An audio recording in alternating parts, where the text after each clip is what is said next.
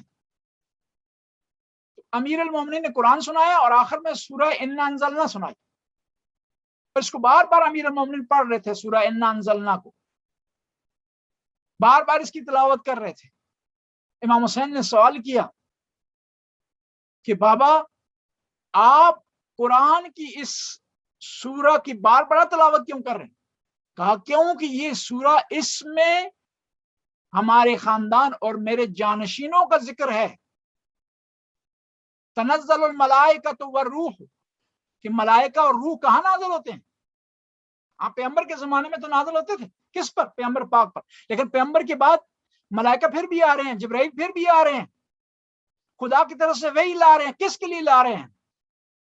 مکہ والوں کے لیے لا رہے ہیں، مدینے والوں کے لیے لا رہے ہیں، کوفہ والوں کے لیے لا رہے ہیں، کس کے لیے لا رہے ہیں؟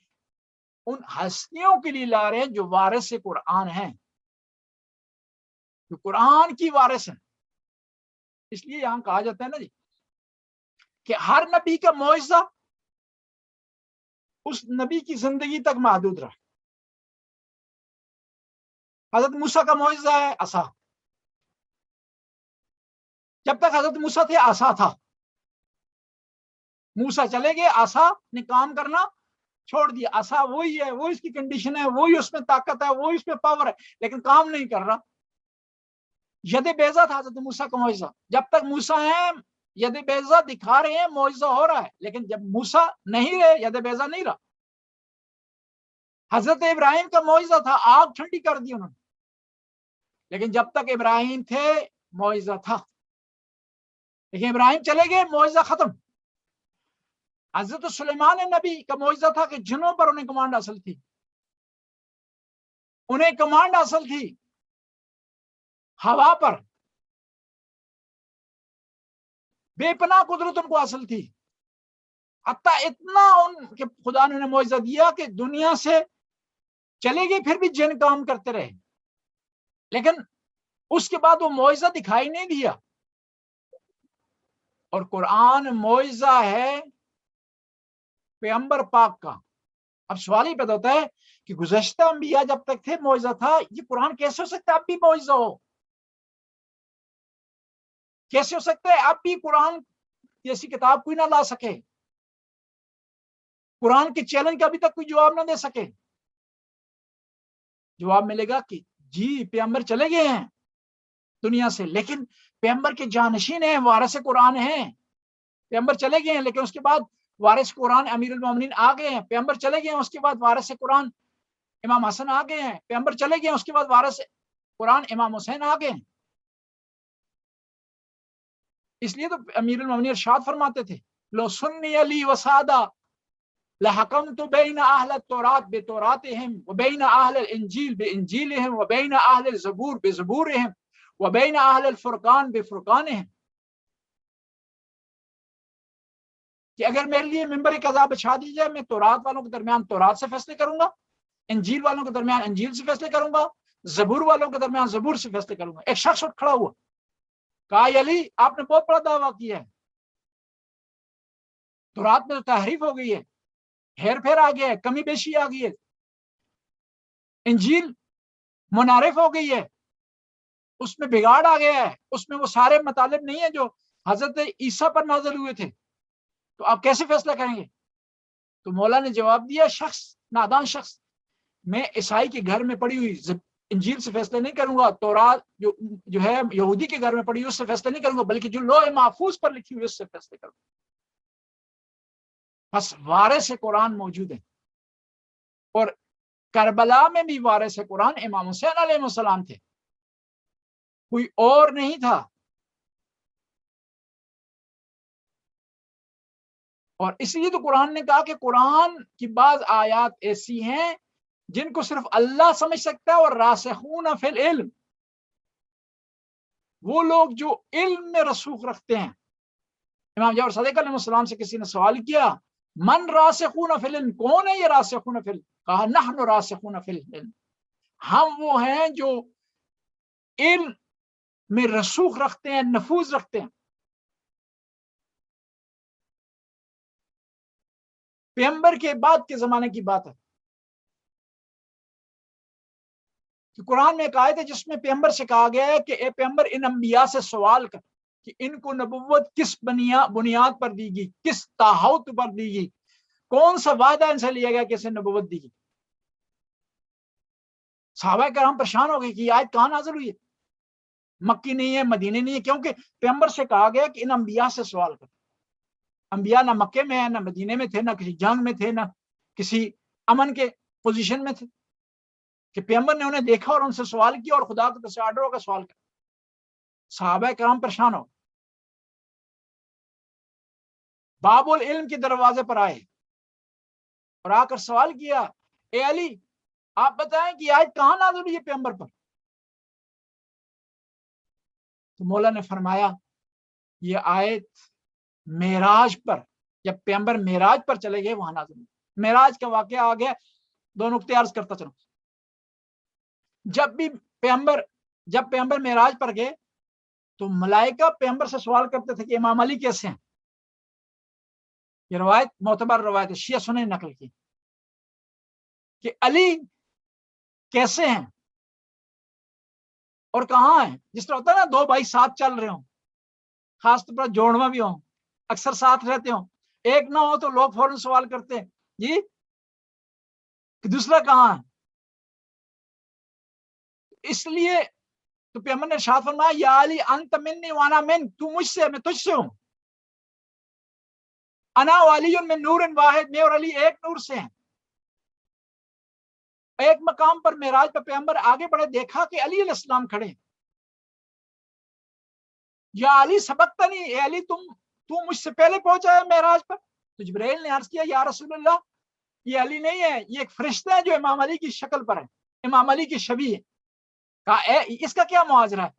کہا جب سے آپ نے ارشاد فرمایا ہے کہ نظر الی وجہ علی عبادہ، علی کے چہرے کی طرف دیکھنا عبادت ہے، تو فرشتے نے خواہش کی خدایا ہم بھی عبادت بجا لانا چاہتے ہیں، کس طرح ہو سکتا ہے؟ تو خدا نے ایک فرشتے کو علی علیہ السلام کے شبیہ خلق کیا تاکہ یہ عبادت جو انسان مکہ اور مدینہ میں انجام دیں گے اسی کو فرشتے خدا کے عرش پر انجام دیں. اور ایک مقام ایسا آیا جہاں جبرائیل رک گئے، پیغمبر آگے بڑھے، آواز قدرت آئی کہ پیغمبر نہ گھبرا آگے بڑھ. پیغمبر متوجہ ہوئے کہ آواز علی علیہ السلام کی ہے. علامہ مجلسی نے بہار الانوار میں لکھا ہے کسی نے آئمہ سے سوال کیا کہ خدا نے علی کے لہجے میں کیوں بات کی؟ خدا تو علی کل شیء قدیر ہے، جس لہجے میں چاہے بات کر سکتا ہے، اور اعجاز ایسا لہجہ بھی اپنا سکتا ہے جو پہلے سے کسی کا بھی نہ ہو، کیونکہ زبان کا لہجوں کا محتاج نہیں ہے. آئمہ نے جواب دیا کہ پیغمبر نے بھی یہ سوال کیا کہ خدایا تو نے مجھ سے علی کے لہجے میں کیوں بات کی؟ نظرت الی قلبک وانزلت فیہا، کہ اے محمد، اے میرے حبیب، میں نے تیرے دل کی طرف نگاہ کی، میں اس میں اترا. تشبیہ ہے اترنے کی، ورنہ خدا تو کہیں آتا جاتا نہیں. تو میں نے اس میں پایا کہ سب سے زیادہ جس لہجے کو تو پسند کرتا ہے، جس سے پیار کرتا ہے، جس سے محبت کرتا ہے، وہ علی کا لہجہ. میں چاہتا تھا کہ تجھے وہ چیز دوبارہ حاصل ہو جائے جس سے تو پیار کرتا ہے.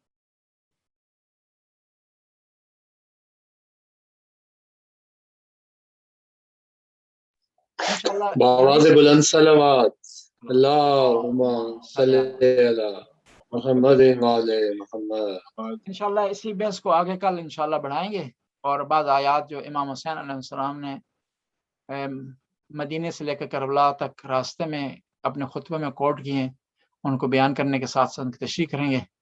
السلام علیکہ یا ابا عبداللہ، السلام علیکہ ابن رسول اللہ، السلام علیکہ ابن فاطمہ الزہراء سیدۃ النساء العالمین، السلام علی الحسین وعلی علی ابن الحسین وعلی اولاد الحسین وعلی اصحاب الحسین. کہتے ہیں کہ جب لٹا ہوا قافلہ گنج شہداء کے قریب ہوا، مومنین کرام